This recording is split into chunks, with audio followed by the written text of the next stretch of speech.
ক'ভিড-19 তাণ্ডৱৰ সময়ত গোলাঘাটৰ দিন দৰিদ্ৰসকলৰ পানীত হাঁহ নচৰা অৱস্থা হৈছে।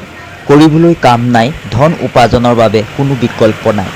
সেইবাবেই সাধাৰণ শ্ৰেণীৰ লোকসকলে দিক-পিদিক হেৰুৱাইছে। এনে অৱস্থাত দৰিদ্ৰ পৰিয়ালক সহায়ৰ হাত আগবঢ়াইছে গোলাঘাটৰ দুজন যুৱকে। গোলাঘাট চহৰৰ 10 নং ৱাৰ্ডৰ দুই যুৱক ক্ৰমে মানস প্ৰতিম, কৌশিক আৰু ধ্ৰুৱজ্যোতি বৰগোহাঁইয়ে ৮০টা দিন-দৰিদ্ৰ পৰিয়ালক খাদ্য-দ্ৰব্য যোগান ধৰিছে। বেঙেনাখোৱা বৃদ্ধাশ্ৰম শান্তিয়ালয়ৰ আইতাসকলক সাহায্য দিয়াৰ লগতে গোলাঘাটৰ ৰেল ক্ৰছিঙৰ ওচৰত তৰফাট, আহোমগাঁও আদি দৰিদ্ৰসকলৰ পেটৰ ক্ষুধা নিবাৰণৰ বাবে খাদ্যৰ যোগান ধৰিছে।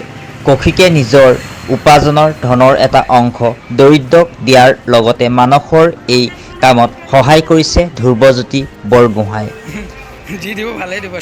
কেমেৰাত বিশ্বজিৎ নাথৰ সৈতে Prakash Sharma, Golaghat, north east news India.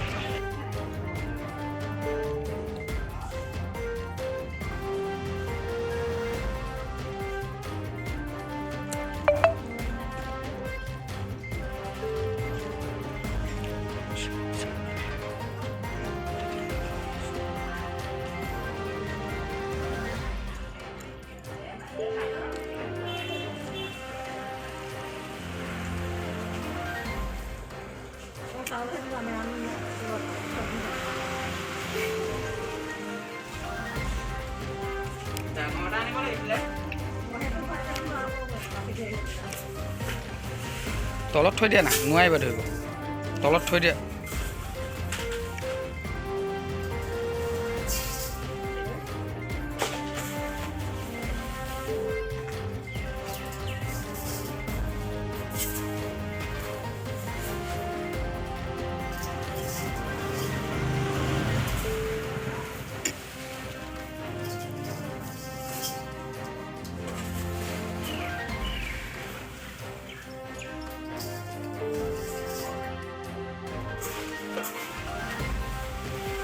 এইটো খালী কৰি পেলাই কৰিবা নোৱাৰিলে হ'ল।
মানস শৰ্মাৰ সহজ লোৱাটো এটা সহজ সহায় যিসকল ষ্টেচনত থাকে দেখা পাওঁ।